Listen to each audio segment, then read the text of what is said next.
ওয়ানএক্সবেট মেলবেটে টাকা আটকে যাওয়ার মূল কারণ হচ্ছে প্রোমো কোড। যার তার প্রোমো কোড ইউজ করে ডিপোজিট এবং উইথড্র করলেই এই প্রবলেমগুলো হয়। তো বিপিবি এই প্রোমো কোডটা দিয়ে আপনারা রেজিস্ট্রেশন করলে আপনাদের টাকা আটকাবে না, আমি গ্যারান্টি।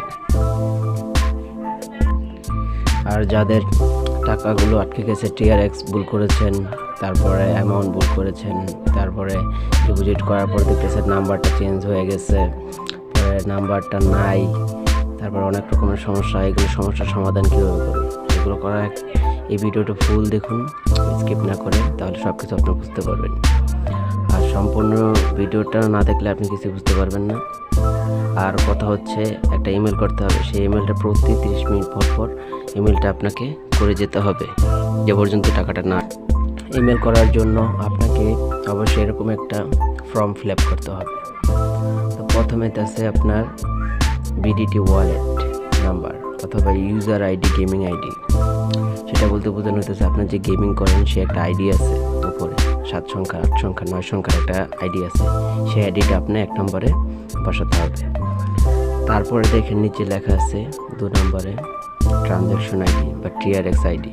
আপনার বিকাশ, রকেট, নগদ যেটা দিয়েই ক্যাশ আউট করেন না কেন, সেখানে একটা ট্রানজ্যাকশন আইডি আছে, সেই আইডিটা এখানে ইউজ করতে হবে, সেই আইডি নাম্বারটা এখানে বসাতে হবে। তো 3 নাম্বার হচ্ছে client phone number. Client phone number বলতে বোঝানো হচ্ছে আপনি যে নাম্বার থেকে ক্যাশ আউট করেছেন, আপনার বিকাশ, রকেট, নগদ যেটা থেকে আপনি ক্যাশ আউটটা করেছেন সেই নাম্বারটা এখানে বসাতে হবে। 4 নাম্বার হচ্ছে এজেন্ট ফোন নাম্বার।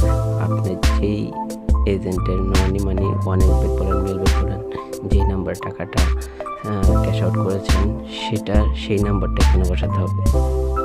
আশা করি বুঝতে পারছেন। যদি না বুঝতে পারেন অবশ্যই কমেন্ট বক্সে কমেন্ট করে জানাবেন। আর এরকম নিত্য নতুন ভিডিও পাওয়ার জন্য সাবস্ক্রাইব করে বেল বাটন অন করে দেবেন, লাইক কমেন্ট করে শেয়ার করে পাশেই থাকবেন। 5 নম্বর হচ্ছে টাইম অ্যান্ড ডেট। আপনি কখন কত তারিখে টাকাটা পাঠিয়েছেন সেটা এখানে লিখতে হবে, এটা যেন কোনোভাবে ভুল না হয়। আর অ্যামাউন্টের ঘরে আপনি অ্যামাউন্টটা লিখবেন, মানে কত টাকা ক্যাশ আউট করেছেন, 500, 1000, 2000, 5000 যাই হোক না কেন।